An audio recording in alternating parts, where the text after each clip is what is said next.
Well, good afternoon, everyone, and welcome to today's seminar. My name is Stephen Howes, and I direct the Development Policy Centre, and we're hosting today's event. So welcome on behalf of the Development Policy Centre and the Crawford School, of which we're a part, and let me also formally welcome you by acknowledging the first Australians on whose traditional lands we meet and let us pay our respects to the elders of the Ngunnawal people, past and present. This is the final in a series of events we've been holding this week. So it's been a very big week for us. And before I hand over to Bjorn, who's going to chair today's session, I just want to thank Macarena. I think we should all thank Macarena, who's the organiser who's put on all these 4 events in a very short period of time. So, our other staff at the centre, including Ashley and Jonathan, if he's here. And Jonathan, and Lachlan at the back, who's videoed all our events this week. So thank you to everyone for the very hard work to put on all these events in a short time. I think they've all gone really well. So I'll now hand over to Bjorn Dressel, who's my colleague here at the Crawford School, and who does a lot of work around political economy, including in Africa. So I thought it'd be very appropriate if he chaired today's session. So Bjorn, thank you, and over to you. Well, thanks a lot, Stephen. And welcome, David. Welcome, everyone, to another, by all means, hopefully very exciting event here, organized by the Development Policy Centre. As Stephen just pointed out, my name is Bjorn Dressel. I'm a senior lecturer here in the Politics and Governance program, and a lot of my research is related to the area of political economy analysis. Indeed, I started off as an Africanist, and now I work mainly on Asia. But the points I wanted to quickly make here is, first of all, to highlight once more all the range of activities that are going on as part of the Development Policy Centre that Stephen Howes has really not only created but also transformed over the last couple of years. A lot of research and activities going on around aid effectiveness, development challenges in the Pacific, and increasingly so, I may say, around issues of political economy of reform. How do we rethink political development more broadly? So in that sense, I'm particularly pleased today to have such a distinctive speaker here today, who hopefully will shed some light for us on the nexus between business, politics and the state in sub-Saharan Africa.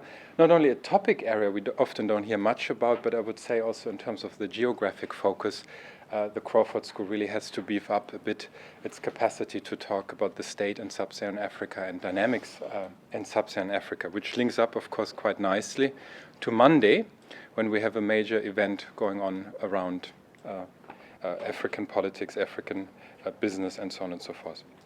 So it's my particular pleasure today to welcome Dr. David Booth, who is formerly a professor of development studies at the University of Wales. He has also been the editor of the Journal of Development Studies and Development Policy Review. And since 1998, he has been a research fellow at ODI and subsequently, and this is what brings him here today, the director for the Africa Power and Politics program, a 5-year research stream at ODI, which has looked in depth into African political economy issues. Now, David will certainly talk about this in more detail, but I think as far as I understand, this research program came to a conclusion somewhat in 2012. There's a wonderful synthesis report that you can download from the internet, and I would actually urge you to look at this report because it's quite eye-opening, really, how political economy and politics more broadly is brought to bear as an analytical lens on issues of growth, political development, and state capacity building. And as the authors formulated, the goal here was really to identify ways of exercising power and doing politics that work for development, so quite ambitious agenda. So I would assume that David will be talking about this today, and much of what he talks about will be grounded in this research agenda. As I say, please, this is a well-deserving agenda which has wide implications for aid delivery, broader development strategies. Final word from my end, I should also say that I'm very excited about this event because my own thinking, and I think part of the academic community, is now increasingly shifting from this institutional formal focus, how do institutions shape incentives and create ultimately behavioral outcomes, to I think a more broader sociological view on the importance of elite settlements, elite dynamics, and underpinning many of the initiatives around state transformation, economic transformation, and so on. So, given David's incredible experience as an academic and practitioner, I certainly won't spend more time on praising him. I will give room to him and to present his research. Let me just say briefly, David, the house rules are generally that you speak for 30 to 40 minutes, and then we keep about 20 minutes for question and answer. So without further ado, join me in welcoming David Booth to the Crawford School. Thank you very much, Stephen and Bjorn. It's a great pleasure to be here at ANU for the first time and to be asked to speak here at the Development Policy Centre. It's also obviously a bit of an honour to be in the same speaking series as Paul Collier and François Bourguignon, two very distinguished economists whose ideas are always provocative and interesting. That's my title. The title is actually taken from the title of a book by Tim Kelsall, which synthesizes most of the findings of the politics and governance, politics and business part of the APPP program.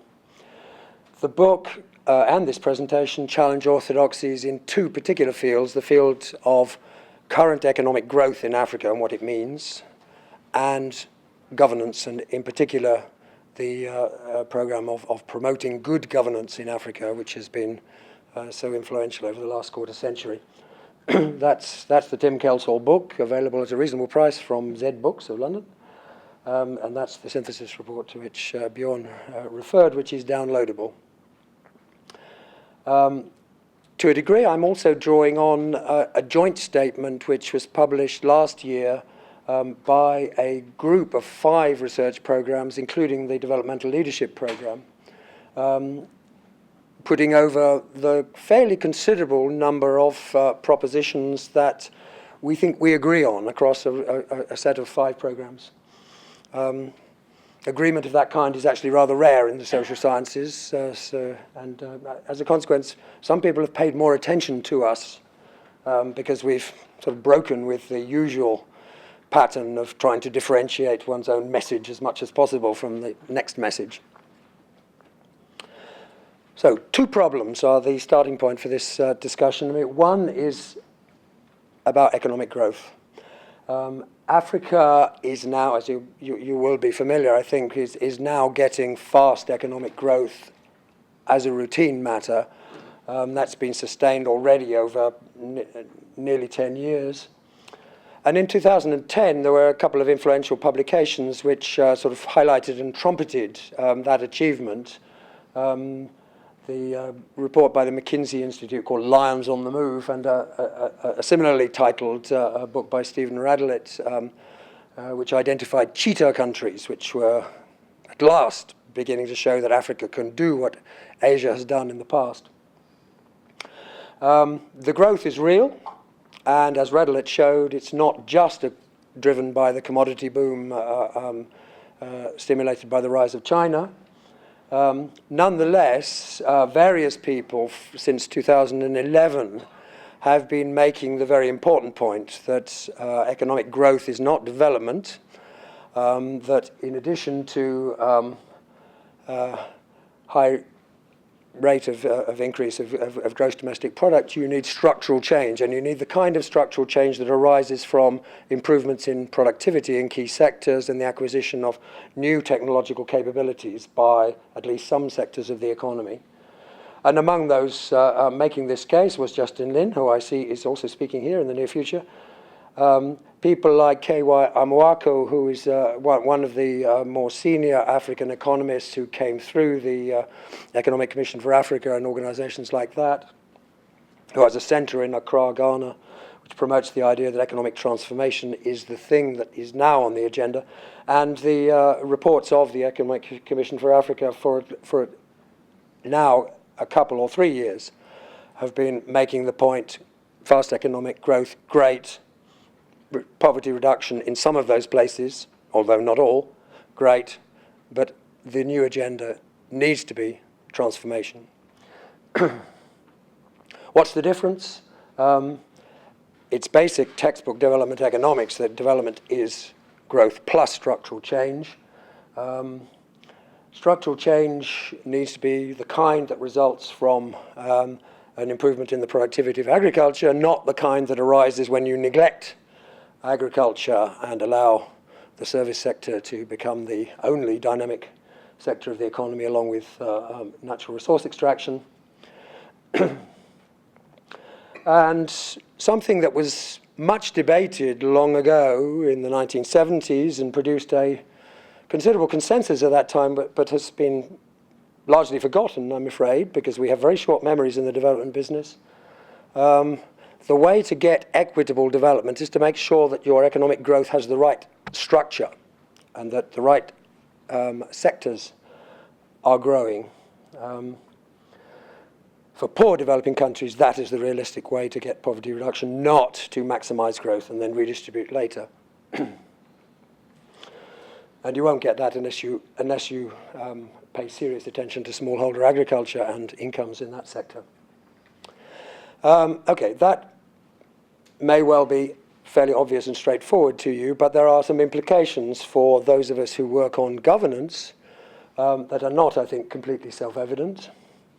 The conclusion on the economics is that we need to stop being satisfied with high growth and the graduation of low-income countries to middle-income status, which is what Ghana, for example, is achieving, plus a bit of poverty reduction. We need to be thinking about what are the political drivers of transformation.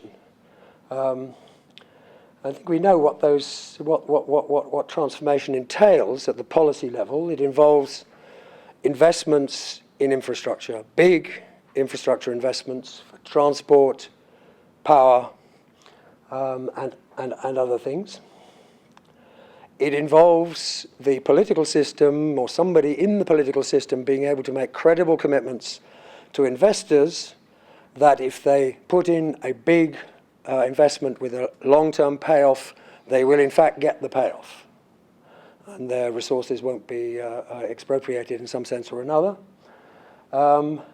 It requires, I think we know from Asian experience, a tight link-up between private sector operators and people in the state bureaucracy who know the sector, know the people, and can provide the right kind of support. And that's particularly clear in Peter Evans' documentation of the South Korea experience. There need to be organizations, whether private or public, which assure market coordination and take care of the risk problem in smallholder agriculture, which has often been the thing holding agriculture back.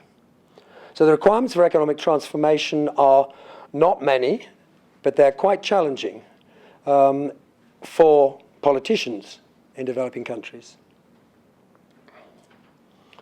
And last but not least, rents need to be used in the positive sense to finance the learning costs of pioneer firms, because we're talking about the acquisition of capabilities in an economy which lacks capabilities to compete on the world scale. Second part of the problem is, well then, what about the politics? The conventional wisdom of the last 30 years has been saying to African leaders, first you need to get good governance. The kind of interventionist state which has produced transformative development in Asia, which has taken hand of these big investment and credible commitment problems. The conventional wisdom has said you're not going to get that in Africa. It's inevitable that there will be political corruption and managerial inefficiency. There will be rent seeking in the sense in which that phrase is usually used, which is to say corruption. First, get good governance, so that states can be accountable to their citizens, and because they're accountable to their citizens, pursue public policies which are in the national interest. Good governance means better public financial management, multi-party elections, free and fair, democratic decentralization, improved efficiency in the civil service. And over the last few years, I mean, the international hype around the Arab Spring, which is beginning to come hard up against reality now, for a number of years has tended to give additional impulse to this thinking. Democracy is the thing that Africa needs, and when it gets democracy, it will get everything else. Real democracy. The trouble with this conventional wisdom, I mean, there are many troubles with it, but I mean, the first one is that it actually isn't supported by the big lessons of history. Good governance meaning following the best practice principles of governance in countries like Australia or Sweden does not in fact seem to be either necessary or sufficient to produce economic development. Most Asian successes in development have been achieved under regimes which have not had anything remotely like the pure standard of good governance. And historical experience doesn't really support the idea that exists in the popular mind that if you get democracy, then that solves all of the other problems. Institutions do matter, but as is argued in the best of the current literature on institutions and development, institutions have different consequences in different contexts. Not just institutions. Who says this? Well, among those who say it are Douglas North and his team, who've now produced a second book about open access orders and limited access orders. Mushtaq Khan, who's now working with that group, based at the University of London. And these two substantial groups of researchers have shown on the basis of very detailed, very interesting historical studies, two things. I mean, one, a crucial contextual factor which makes the difference to what impact a particular institution has is the presence or absence of a substantial capitalist economic sector that can be taxed. I mean, once you have a substantial capitalist sector, you can tax it, the state doesn't need to pursue policies which are deliberately intended to create rents for the political class. Taxes do that job. But of course, a substantial capitalist economic sector is a relatively advanced thing in terms of the history of development. It does not happen when countries are at low or even lower middle income level in World Bank terms. And secondly, capitalism also helps governance in the sense that it creates the organizational capacity to deliver the promises that politicians may make to provide better public services, to provide infrastructure, and so forth. One of the problems in most developing countries is that politicians don't make promises of that kind, or if they do, they don't follow them up. And one of the reasons why they don't seriously engage in improving the quality of the state's activities is that they don't really believe they can do it. And to some extent, that's realistic. They don't have the apparatus that can reliably deliver on those kinds of promises, so they limit themselves to making other kinds of promises. So long as these two conditions don't exist, this literature suggests efforts to promote what has been called good governance, or what the current British Prime Minister calls a golden thread of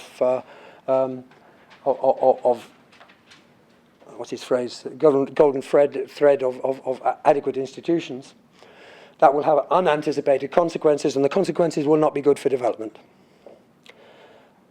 That's my basic proposition, and that's why it's challenging, I think. What North and Khan would both argue, using somewhat different language, is that it's crucial to appreciate the differences between different regimes in developing countries, especially the differences which center on the ways in which rents are used by the political class. And Khan in particular uses the phrase political settlement to talk about those things. A political settlement is a mutually reinforcing combination of power structures and institutions. So not just institutions, but a power structure and particularly a bargain among the members of the elite about how rents will be used. Rents, as was clear in classical economics, as becomes less clear in recent years, play an essential positive role in economic development. Rents finance the learning costs, which are essential to the early stages and even the later stages of economic development. Rents also, in history, play the very important role of limiting violence, which is the North theme, and preventing a relapse into civil war, which is the concern of another set of literature. We're dealing in most cases with ethnically divided societies in which the elites are fragmented in various ways. The allocation of rents plays a very important positive role in holding things together, and that includes the corrupt rents. So in a country like Uganda, say, corruption is persistent, despite the fact that Uganda has apparently one of the best bodies of anti-corruption legislation in the world. Corruption is rampant, has a huge power of resistance. And the reality is that while some of that may be sort of inessential, some of it is actually what is holding that country together and stopping it falling back into the wars that it had in the past. So the important distinction between countries facing the challenge of economic transformation is not between those that have good institutions, sort of Australian-type institutions, and those that have bad type institutions, like perhaps Ugandan-style institutions. It is between different political settlements where the rent regime is different and the institutions function in a way that corresponds to that particular rent regime. In the Africa Power and Politics program, we took the step which maybe was inadvisable, for which we're quite criticised by some colleagues of saying there is neo-patrimonialism, there is the ordinary kind of clientelistic political regime, and there have been and still are to some extent developmental neo-patrimonialisms, which still include a clientelistic element and may include indeed some corruption, but they centre on an elite agreement to use rents centrally, basically in the service of development. Others would simply say, we've got varieties of political settlement. Some are developmental and some are not. The variety of political settlement that is not very developmental often fits the description competitive clientelism. One of the battles we have in disseminating these messages is that people sort of immediately think, these guys are promoting dictatorship. I mean, this is the old story that was fashionable at various points in the past, which says that dictatorship is good for development and democracies are bad. It's not as simple as that. But it is the case that the commonest form of competitive clientelism these days is the one where there is multi-party political competition, at least on the surface. And there are varieties of this.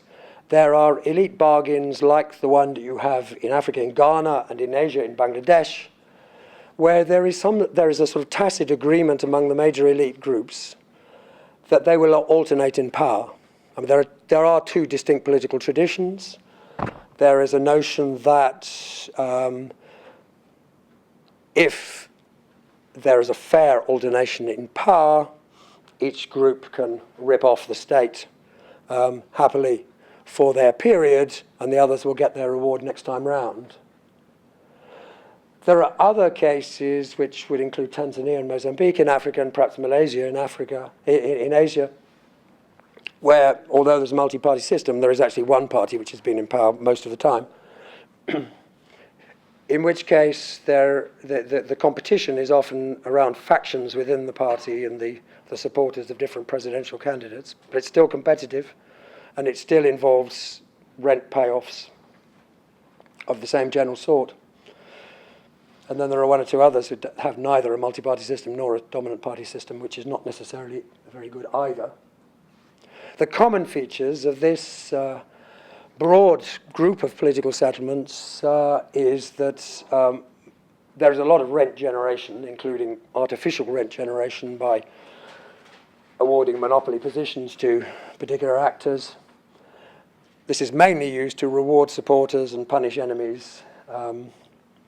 It does limit violence, but it also generates a very short-termist orientation in policy, so that the gains from being in office rather than out are very large.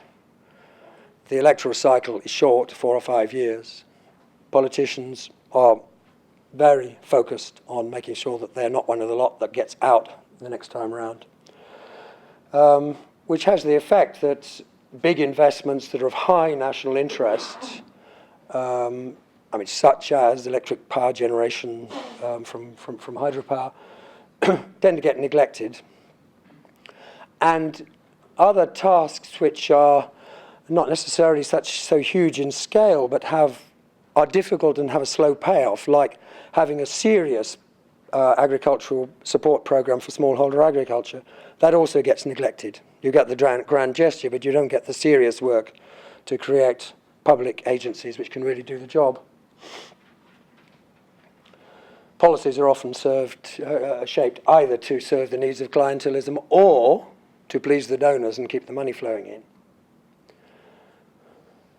The more developmental type of political settlement, which is not to be confused with the dictatorship, is one where the coalition in power is sufficiently inclusive to avoid a reversion to civil war, but there are limits on competition, or at least a ring fencing of what is legitimate competition, and often there's some sort of sharing of power, certainly sharing of power among the leaders of the big ethnic blocs, if that's what the country has. There's an elite consensus on using rents not to reward supporters, or not exclusively to reward supporters, but to use them to underwrite long-term development initiatives, which will have a political payoff in the long term. And under this type of regime, there is protection for the bureaucracy, so that the bureaucracy can do its job of addressing national problems and finding solutions, which, as Andrews and Pritchard have been arguing recently, is the key thing which distinguishes a progressively developmental approach to institution building. Could you give examples of that one? I will give you country examples in a moment. Beginning to think about implications for development policy, development practice, there is a difficulty, which is that developmental political settlements have occurred in history only under two types of historical conditions. As documented in Tim Kelsall's book, some of the leaders of African states during the 20 years after independence ruled in this kind of way. They were not free of corruption, but they did have a very firm grip on the rents in the economy, and at least part of those rents were devoted in a very deliberate way to long-term development efforts. That's Houphouët-Boigny of Côte d'Ivoire, which was a major economic success story until he began to go senile, and things started going down the tubes. And that's Dr. Banda, who has a mixed reputation, but did achieve quite substantial progress in a country which is extremely poor and has not made a hell of a lot of progress since. And then there are the contemporary examples, who are the leaders of regimes which have come to power from armed struggle, following periods of considerable violence in their countries, and who have been motivated by that experience to take this rather different avenue. And I've given you pictures of the individuals, but these are institutional experiences affecting a whole elite group. Elite groups have come to the conclusion, never again, we need to discipline ourselves, we need to share power, we need to set up institutions which allow us to share power and compete in a restrained way so that we can invest in development and eventually get the payoffs which will allow us to make sure the country doesn't slip back into civil war or genocide. And these regimes are in some ways, reminiscent of the regimes which have been successful in Asia, nearly all of which have a violent background of one kind or another. Either they were people who'd been defeated by the Chinese communists, they were people who had recently massacred Indonesian communists on a large scale, or they're from Marxist-Leninist regimes which have decided that they need the market and have taken very decisive steps to do that, at least partly because perhaps they fear their own rural masses.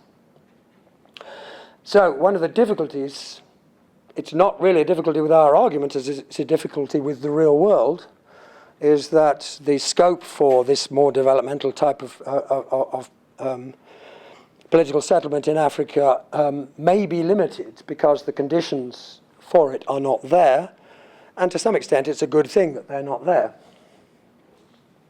Policy implications: what do you do if you have a regime like, for example, Kagame's regime in Rwanda, and you are an aid donor who's operating in that country? I know that AusAid is not, but it may happen in the Pacific at some point. Let's see.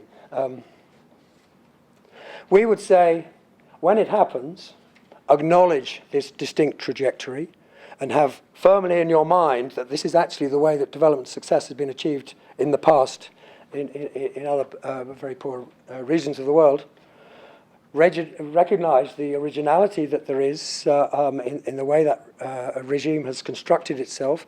Recognize its scope for learning, which is actually quite considerable in the Rwandan case, which I know better than the Ethiopian case, and do not bang on endlessly about the lack of political space and the absence of a political a level playing field for the private sector, which is what the donors tend to do. Be a critical friend. If the regime is making silly mistakes in macroeconomic policy management, as the Ethiopian regime has, you need to be talking to them about it. But do that and do anything that you want to say about civil and political rights as a friend, tempering what you say by the recognition of the originality of the approach. What do you do in the other circumstances, which is the much more common one, where it is clear that competitive clientelism is the name of the game, and the best you're probably going to get is a reasonably well-functioning multi-party system in which regimes alternate in power? Very important, promote debate about this issue of short-termism and the costs that are attached to that form of clientelism for a developing country. We know from advanced capitalist democracies that democratic politics produces a certain short-termism. So it's not just them, but the costs in a poor developing country are really rather serious. There needs to be debate about that. We probably, in some countries more than others, we need to have a debate about the drawbacks of the sort of Westminster-style winner-takes-all type of political constitution which they have adopted from Westminster. That type of constitution has no element of power sharing in it at all, and there are very severe dangers that you will get the kind of scenario that you have now repeatedly in Kenya, where the stakes are so high for the losing side in an election, that the likelihood of violence is very considerable.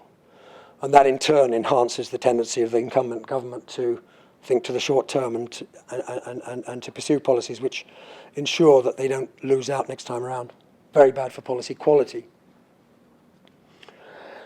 Thirdly, field some propositions, some suggestions on how the most vital long-term investments might be protected from short-term politicking. But that's a thing on which it's possible to get agreement. The analogy would be monetary policy, right? A good many countries in the world came to the conclusion at some point in their history that monetary policy is too important to be left to the politicians. So central banks have been given autonomy. They're expected to follow rules, whatever the incumbent government says. And there are limits to that, I know, but in principle, that sort of protection of things which are considered to be too important for politics is something which exists already in the world. You would clearly need to adapt what you say in the country to the particularities of national politics. I mean, it does matter whether you've got Ghanaian-style alternation in power or Tanzanian-style intra-party factionalism. You may need to recognize that if you get a group of people who accept one of these bright ideas about protecting a particular area from politicking, having agreed, the group who agrees may not actually be able to act on it because they face a collective action problem in the technical sense. In which case, one of the things that a critical friend might be doing is helping to overcome those particular problems. Final slide, broader implications for the international community.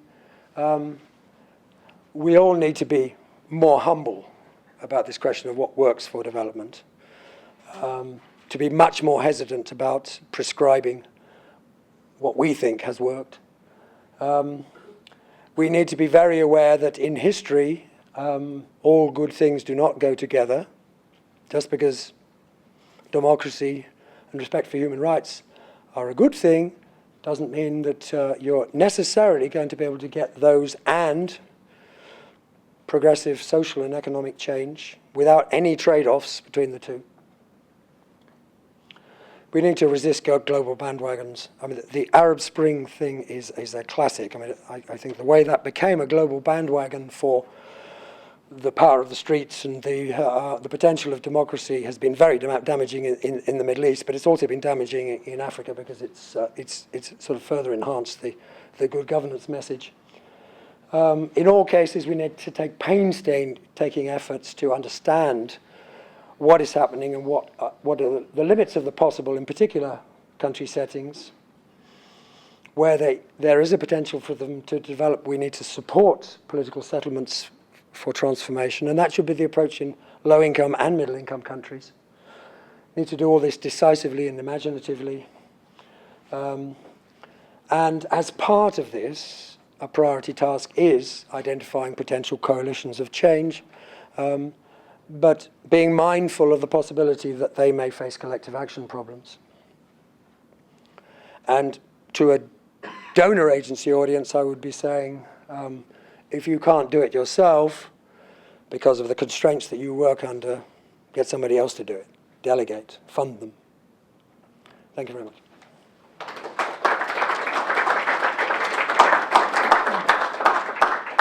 All right, great. So we have plenty of time still for questions. I would suggest that before you ask a question, just introduce yourself briefly, your affiliation, and then we go from there. Now, Stephen has promised me that since I'm chairing this, I can ask the first question. The deal we have, so to speak. I think, David, just one quick reflection is that in the beginning you started saying the conditions are very different from the conditions in the past, let's say in the East Asian miracle models. But when you make reflections about developmental trajectories, it seems to me that you're still going back to this East Asian model as a political settlement trajectory to look at, which is, I think, a bit contradictory. And the real question I have for you is, under what conditions do developmental political settlements come about? And the two examples you gave us, recent from Africa, Ethiopia and Rwanda, seem to me actually cases where we can't really say that this is a very inclusive political settlement. I mean, calling the Rwandan case an inclusive political settlement seems to me a bit faulty. I mean, it's probably rather a hegemonic settlement where one party, imposes its power on the other. So I'm just wondering, where would you fit South Africa in your typology and classification? So, and maybe we take two questions together or three questions together. Yeah. You've already asked three, so can I have it? All right. Okay. Fair enough. Why don't you start with that one then? Did I say at the beginning that the conditions were very different from the past? I didn't mean to say that.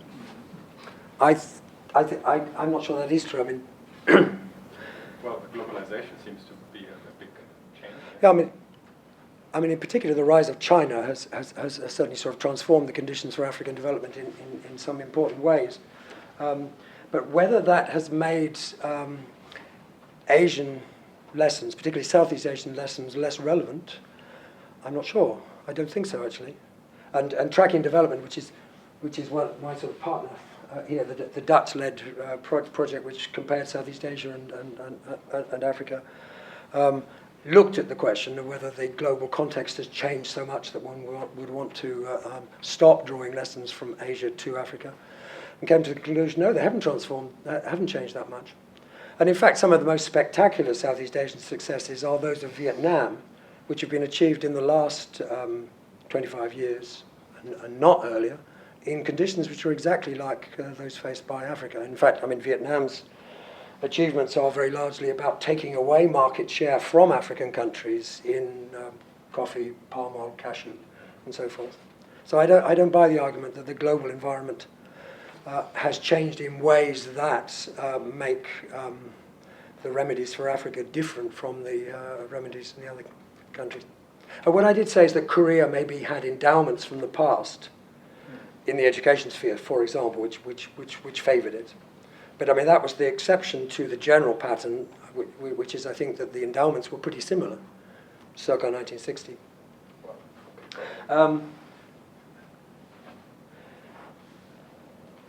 How the regimes come about, but actually you weren't really asking about that. You were asking about whether the Rwandan regime is inclusive or not.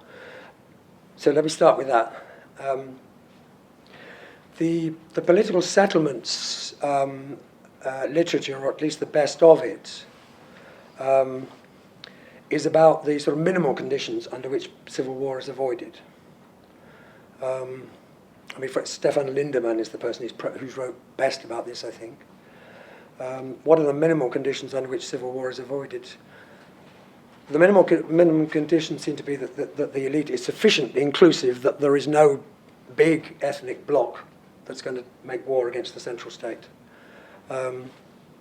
That's not a very demanding sense of inclusiveness, and in some of the donor agencies, there's been a tendency to sort of pick up the political settlements concept and use it in a way that sort of captures all of the other good things that those donor agencies support. So it's about sort of equity and giving the poor a voice and all kinds of other things. That's not the concept of political settlement that we think is the one that makes sense of the facts of history. So it's not a problem if the Rwandan regime is not particularly inclusive.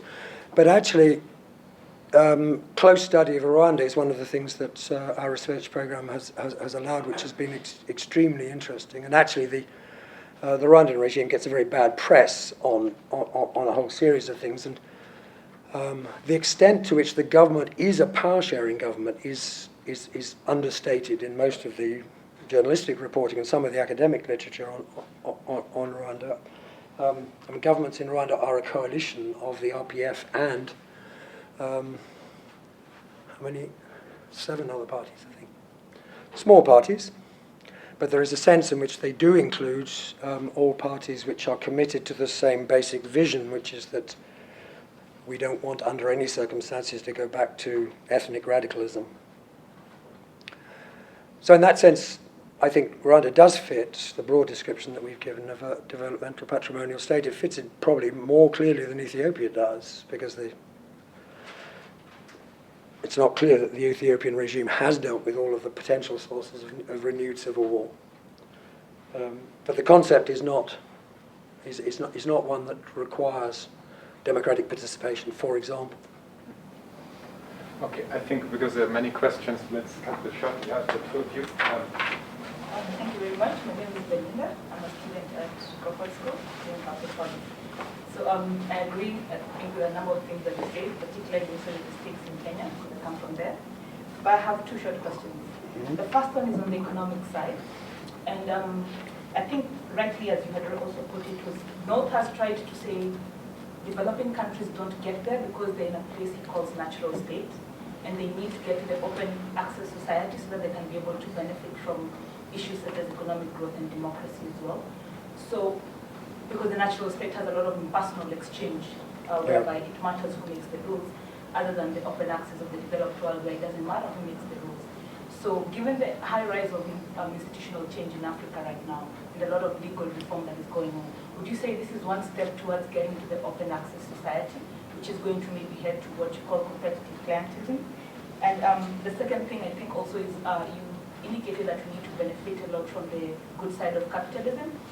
And I think both North and Khan have also tried to hint to the fact that developing countries cannot benefit from capitalism because we try to dissociate formal institutions from informal institutions, and that a greater emphasis at informal institutions will be able to help us appreciate the formal institutions. So capitalism, I think, as they argue, is still a very formal rule in developing countries, and it needs to be given time, I think, humility, as you say, for it to grow. So is it right for us to call for capitalism right now, or wait a bit? Because, I mean, people like Lesotho have been greatly disappointed with such issues now. Good question, but we add your question too.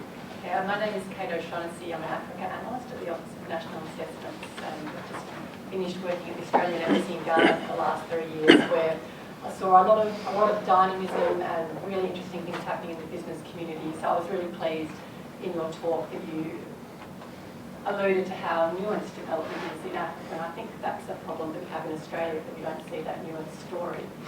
So the question that I have is, how much do you see as a problem for the engagement of international donors and business, the still very strong narrative of Africa as a hopeless continent? I don't at all think that's the case, and my experience doesn't bear it out, but I think that it's still a strong narrative in Australia, even where the government now is talking about engaging with Africa, but it's very hard to get away from that narrative. We didn't talk about that in Asia 30 years ago, but it seems to be very, very persistent in the discussions about Africa. Shall I deal with those?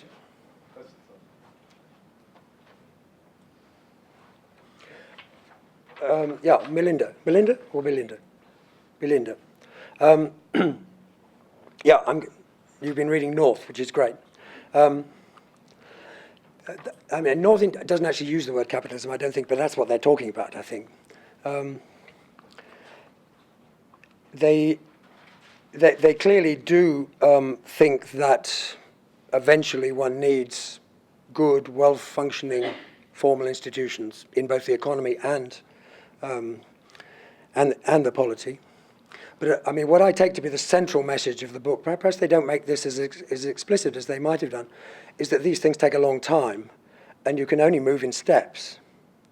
So I think, I mean, current legal reforms in Kenya are probably steps in the right direction, but we shouldn't be telling ourselves that that's going to achieve a big breakthrough in a hurry, because, as you say, the informal realities of politics and economics are actually predominant now, as they have been in most countries during their early development stages.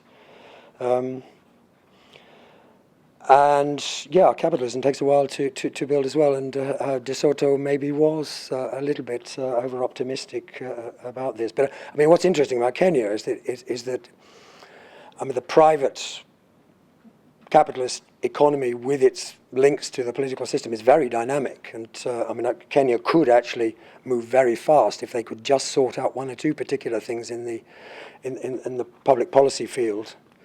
I mean, this would be a leading case where one or two key areas could be protected from political competition by agreement between the two big coalitions. so that the short-termism doesn't overwhelm everything. The image of Africa, I mean, that has been a problem. But I mean, I think now all of the business magazines have been trumpeting this theme that Africa's doing and Africa can make it. The business sector is dynamic, the banking sector is dynamic, so much that I think there is actually some danger of pushing the rod too far in the other direction. I mean, locally you may have work to do with your politicians to overcome the old image of Africa, but I think, I mean, within the African sort of policy and business circuit, there's now a lot of gung-ho optimism about Africa, which is not always qualified by this realization that growth is not going to do it by itself. Two questions from here. So you were first. Hi, Jane Goldsworth. I'm working with Indigenous Affairs. I'm interested in, from working previously with AusAid on a range of gender and institutional issues.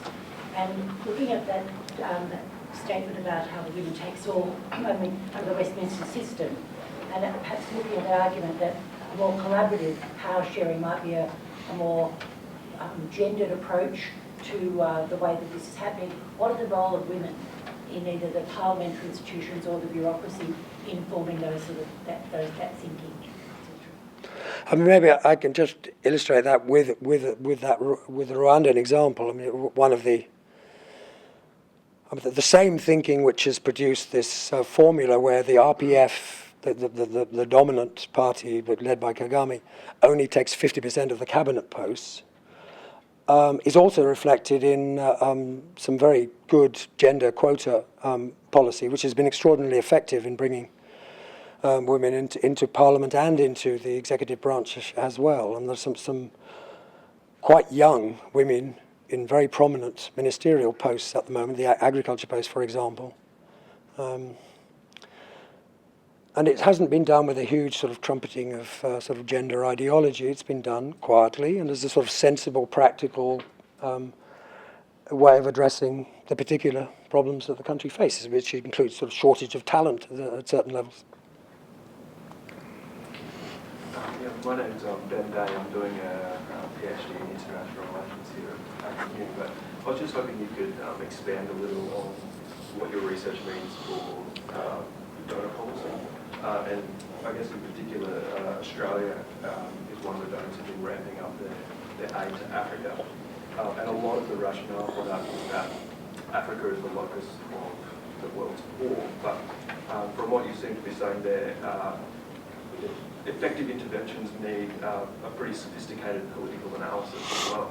And so I guess, how do you reconcile that, the rationale of providing aid for development needs, but at the same time having that overlay of really needing to understand the political dynamics? Yeah, it's a problem. I mean, this is the big problem of the moment, I think. The way in which most politicians, excuse my voice, I caught a cold as soon as I came to Australia. The way most politicians think about development assistance is it's a numbers of game, numbers of poor people. How much can we ramp up the development budget, giving the willingness of taxpayers to foot the bill, and that's really the exact opposite of the kind of approach which is suggested by this analysis, which actually starts from where the country is, what its real needs are, and the kind of thing that it needs. I mean, Rwanda is for example, is in the group of very poor countries, which actually probably does need financial assistance from the outside. And it's got most of its institutional issues pretty much under control and in hand, so it doesn't need very much of that. But that's the exception. And Ghana, for example, is completely the opposite. Huge natural resource revenues already and promised, and big institutional problems with actually making wise use of those resources, and beginning to get to a situation where the economy doesn't just grow in sort of measured output terms, but also begins to acquire the capabilities that will lead to fully fledged development. But there is a real tension, I think, between the way our aid programs are politically driven, and what the aid specialists know is the only way that aid can really help rather than doing harm. We have to wrap up. We address one final question. We started, so I think it's your turn. Thank you. But short. Fine, keep it very short. David, I was intrigued by your comment. I think you were referring to the, it's Charles Millwood from the Australia Africa Business Council. Mm-hmm. Your comment of, I think it was the work of Kahn and Pitzel regarding the use of economic rents to generate development. And I just wondered, has there been any sort of, Africa's got this resource boom, and the resources we all know can be a curse and a blessing. Yep. Has there been any sort of systematic research done on how to mobilize the rents from the resource boom into development and mitigate in the process the damage that the resource boom can do? The best book I know on this is one that came out, I think, last year from a team at the World Bank, which classifies regimes in terms of their ability to make sensible use of natural resource booms. Very good, by Kai Kaiser and others. And I mean, it basically spells out the conditions under which natural resource rents can be used responsibly and developmentally. They have a four-way classification, in fact, and that's one corner of the classification. And any specific examples of that? Botswana in the past. Botswana and its diamonds. I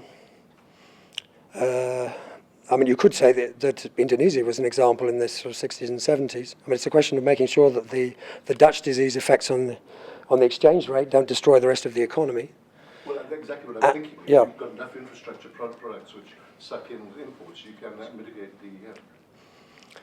Yep, and the other thing is making sure that the sort of lack of sort of tax-based accountability doesn't sort of mess up whatever accountability you have in your political system at the start.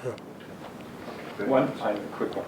Okay. Margaret O'Callaghan, former Australian UN and currently researching the socio-economic impact of mining in northwestern province Zambia. I've just come back from the Mining and Development Conference in Sydney, and it was fascinating to hear Paul give the example of Ghana and how it was Shanty Gold had eradicated malaria in its area, and so effectively government asked it to do the whole country. And it was this whole thing of government's capacity is weak, the mining capacity is very strong, they're very well organised, to deliver. And this was a wonderfully interesting example of, bypass government, let the big boys do it. Do these take over these government responsibilities, and what do you think about that? This was Paul Collier, was it? Yes. Yeah. No, I think one should be trumpeting those kinds of things. But I imagine somebody in government facilitated that by recognising that this private sector solution could actually be more generalised. So somebody in government was addressing the real problems of Ghana and being able to probably take a risk to his or her reputation in doing so, which is the thing that's a bit scarce in most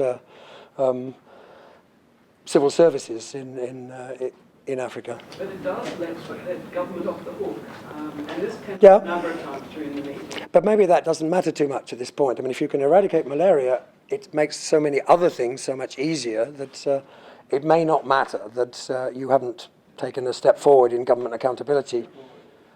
This is what this sort of best fit idea says, I think. I mean, don't try to do everything straight away. Recognise that if you try to do everything straight away, you will cause overload. I don't know whether anybody here has already read Matt Andrews' recent book, which is very focused on this question of you must take a problem-solving approach, and if you don't, and sort of adopt the institutions just because they're regarded as the best thing internationally, you will end up overloading yourself. Terrific talk, terrific turnout. So please join me in thanking David Wood. Thank you.